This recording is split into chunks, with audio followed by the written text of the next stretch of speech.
Kahapon may nag-message ako sa Station 1.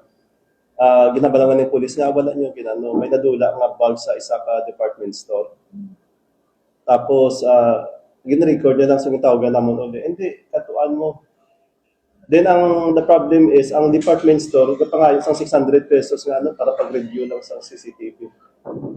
We don't know about the... Simula ko kabate sa palising, tinalan mo magbayad para i-review CCTV. Kahapon lang. I think. Pero hindi niya pwede hindi lang kaya para na ma-review sa CCTV. Amo to ganing ginakuan sang depart hindi ko lang siguro gid ang ngalan sang no. Ara siya sa corner Docsin Suryaga. Isa siya ka-clothing con. Ginasupot niya ang customer nga nadulaan sang 600 para lang i-review ang CCTV. So ginkatuan sang station commander natong kahapon nag-ayo na ng 300. So wala gid sila plano mabuligan ang purpose sa CCTV nila is there for consumption. They don't care about what happened to their customer. Kita dyan po nang ginapakita nila. Kay, according to them, they have the application, they have the system na kailangan bayaran. Yes, actually pa na naman sa mayor, kay do hindi siya kuan. O manukot siya ng 600. Ginto man ko to gani ay i-remind mo ako na pamakoto ng station mas nag-issue pa resibo. Hindi kasi nila hindi yan Actually, wala.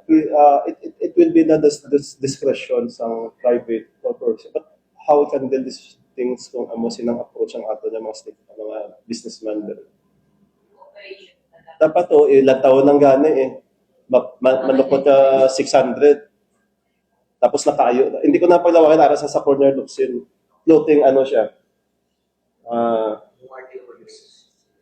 Floating basta clothing siya. Corner Lucin, Suryaga. Barangay 13. Di ba ng ordinance tayo na para sa CCTV sa ng establishment? Yes, sir. May ordinance kita dira. But ang na gani is we can do it by request na makuha natin. But for this time, gata dahil solution is silipon ng CCTV so that we can identify the possible perpetrator. Actually, nakita gani. Tani kung ginrelease tani na yun to sa biktima, natin. Social media na lang. Siguro.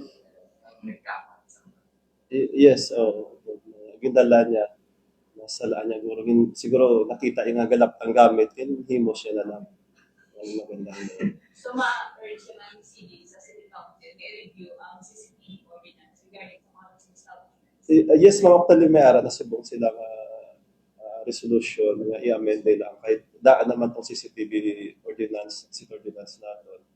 Then probably we can conduct a memorandum of agreement or MOU to all establishment commercial through the